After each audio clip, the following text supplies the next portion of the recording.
மத்தியில் கவிழ்ந்த பாஜக ஆட்சி, அமித்ஷாவால் நடந்த விபரீதம், மோடி பேரதிர்ச்சி.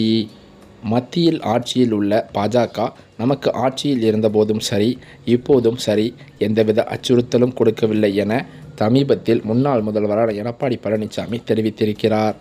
அதாவது சென்னை வடபழனியில் திங்கட்கிழமை நடைபெற்ற பொதுக்கூட்டத்தில் அதிமுக பொதுச்செயலாளர் எடப்பாடி பழனிசாமி பேசியிருக்கிறார்.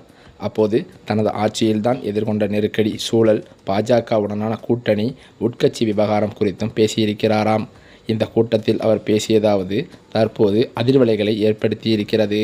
அதாவது வரும் வாரத்தில் கனமழை பொழியும் என வானிலை ஆய்வு மையம் கூறியிருக்க காரணத்தினால் குறிப்பாக வேலூர், திருப்பத்தூர், தருமபுரி, சேலம், திருவண்ணாமலையில் மழை பொழியும் என தெரிவிக்கப்பட்டிருந்த நிலையில் தற்போது அவரது எழுச்சி பயணம், அதாவது மழை காரணமாக அந்த சுற்றுப்பயணமானது வேறொரு பகுதியில் வேறொரு தேதியில் நடக்குமாறு தெரிவிக்கப்பட்டிருந்தது.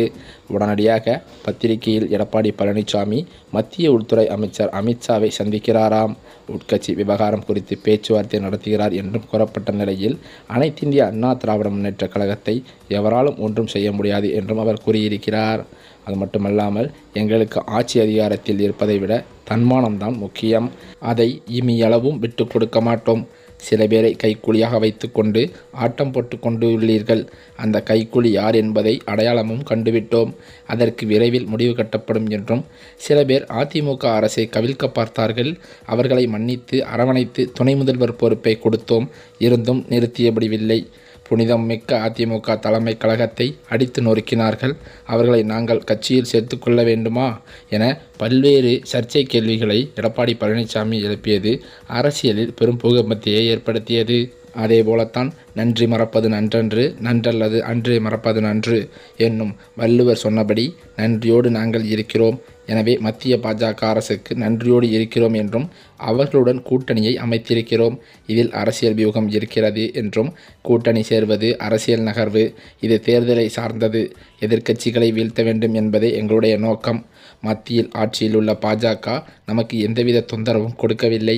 பல ஆயிரம் கோடி திட்டங்களை கொடுத்துள்ளார்கள். அதனால்தான் நிதி வழங்கி வருகிறார்கள். அரசியல் காழ்ப்புணர்ச்சி காரணமாக திமுக இப்படி பேசி வருகிறது என்றும் எடப்பாடி பழனிசாமி கூறினார். அந்த வகையில் பார்த்தால் அதிமுகவின் பிளவிற்கு அமித்ஷாவே காரணம் என்று எடப்பாடி பழனிசாமி வெளிப்படையாக மோடியிடம் தெரிவித்ததாகவே ஒரு சில தகவல்கள் பரவி வந்தது. இப்படிப்பட்ட நிலையில் ஒற்றுமையாக இருந்தால் மட்டுமே மத்தியில் பாஜகவானது ஆட்சியை நடத்த முடியும் என்று எண்ணிய மோடி அவர்கள் அமித்ஷாவுடன் ஒரு ஆலோசனை நடத்தியதாக சொல்லப்படுகிறது.